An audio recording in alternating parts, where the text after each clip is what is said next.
So now Mystik Journeymen is putting out albums, doing shows. When do you start building with the rest of Living Legends? So first time we went to Europe, it was just me and Tom. Second time we were going to Europe, we got kicked out of, the first time we got kicked out of our warehouse. We lived on 4001 on San Leandro Boulevard, right by Fruitvale, in a warehouse.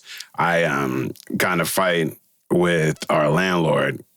Just sometimes I'm just like that, but I got in a fight with him, and basically we got kicked out, and we had a chance to get another place somewhere else. Let's use our rent money for that. And then, I'm like, fuck that. Let's not use our rent money to go anywhere and struggle again. Let's just buy, 2 airplane tickets and 2 Eurail tickets and go through Europe and see what we can make happen. One-way plane tickets? No, they're 2. They're round trips. We got them at STA Travel Agency, which is a place that's right off of... right off of Telegraph. So we bought those tickets, and we actually got denied entry into England the first time we went. Real quick.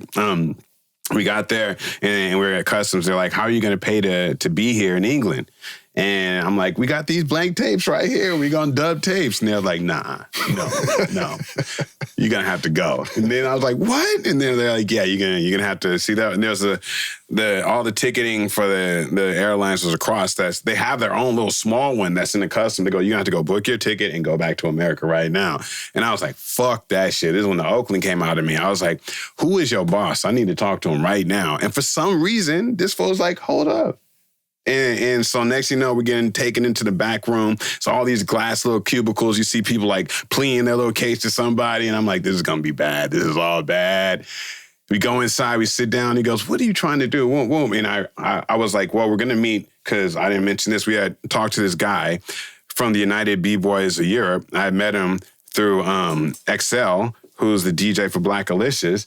And he is like, because I was going around to anyone before, and they're like, anybody out there? Anyone? Hook me up. I want to talk to him. And because we want to hook up some shows. So basically, I had this number, and he had come to the airport to pick us up, and he had promised us to take us to Norway and the other shit. He lived in Derby, which is right next to Nottingham, and had all the bad ones, the bad females. It's all the black ones. Oof. And I was like, he's going to pick us up. He's outside. Well, there's a phone number. And I never chopped. I thought I was at the principal's office. And they were like, you know what? Just don't be doing those shows and you'll be okay. And I was like, okay. A couple of days later, we were doing the show.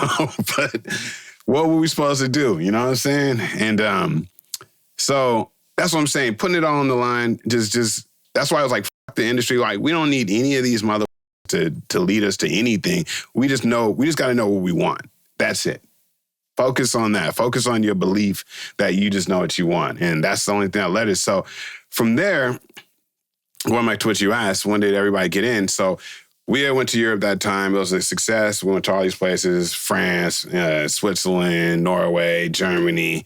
And so we come back. We have no place to stay. We're somewhere for a little while. But then we had this magazine, Unsigned Hella Broke. We were going to throw a release for the second issue at this place called Your Mama's Kitchen, which was off of College in East Oakland, or off of Broadway. So that's kind of North Oakland almost. But so we do the show.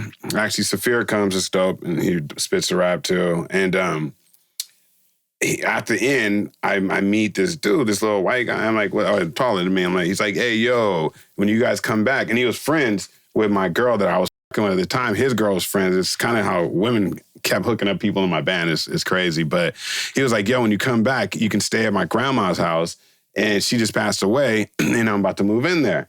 And this is the Grouch. But his name's Corey Scoffer, and I'm Corey Johnson. So we moved in with him. Next thing you know, we take him to Europe with us. Not too long after that, I meet Arata, who's from Osaka, Japan, when I'm selling my magazine on University, and he becomes squad crew. And next thing you know, we're taking him to Japan. Murs was in Cabrillo College in Santa Cruz.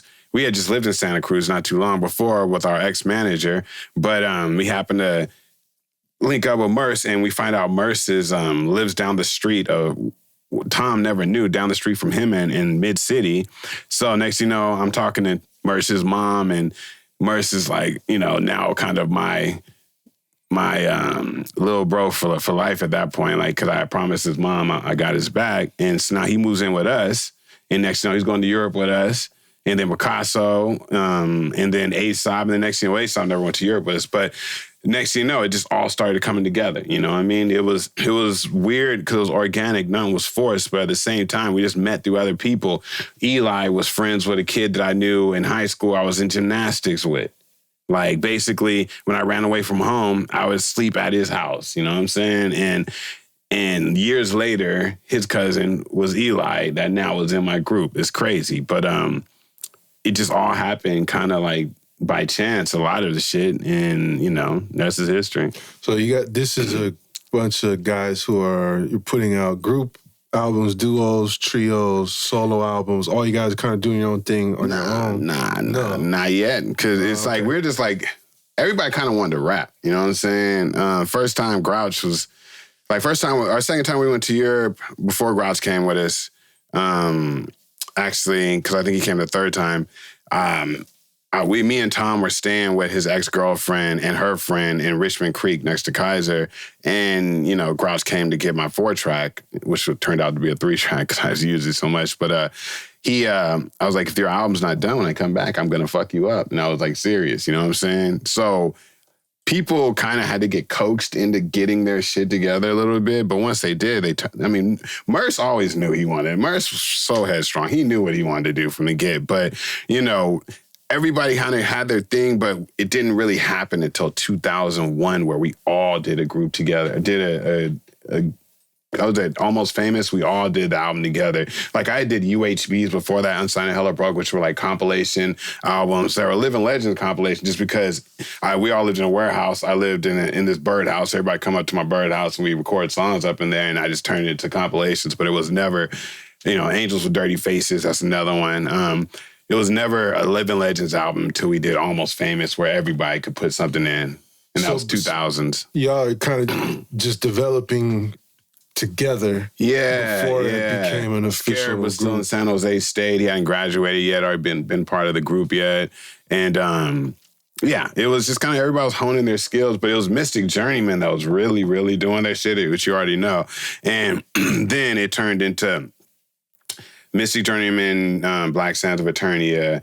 Black Sands of Eternia kind of introduced Grouch kind of more in our group. And then next thing you know, it just kind of turned more full-fledged into Living Legends because we were all together. It was the way to go. It was all of us together making music together. And but then everybody started doing their own shit because they're like, places like Amoeba was like, yo, we want your music and you can get money right then. We're all like lost boys, Peter Pan, you know what I'm saying? We don't have no jobs. We don't even know what a job is, but we know how to, you know, go after our dreams. So we're going to make these albums. We're going to make these things and put them in an Amoeba. And next thing you know, Amoeba is just carrying all the albums from all of us. And that's how it all started. Or we're on Telegraph and we're selling them all day. Like I was literally, me and Hobo Junction, me and IQ, we are Black, or, you know, we'd be out there all day. You know, I wouldn't have any money to get home because I use it all to get there and get a fat slice. And if I didn't sell the tape, I wasn't getting home. So, yeah, it was real. I think that's the type of determination you need to really make it.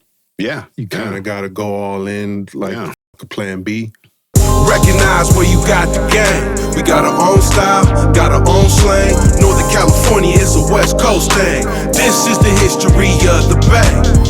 Recognize where you got the game. We got our own style, got our own slang. Northern California is a West Coast thing. This is the history of the Bay.